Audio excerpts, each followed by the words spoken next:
Hey everyone, Dr. Rupani here. Wanted to talk to you a little bit about minoxidil and paradoxical shedding that's associated with it. Minoxidil is an excellent component of the hair restoration process and should be utilized daily as prescribed by your physician.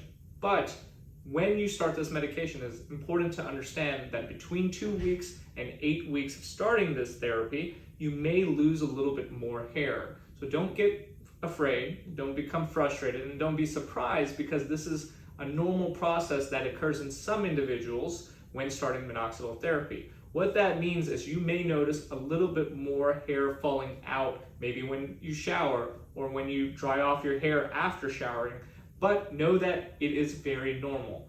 If this continues for longer than 4 months, it may not be due to paradoxical shedding with minoxidil. However, something else can be at play. So at that point, it is important to consult with your physician as to what could be going on.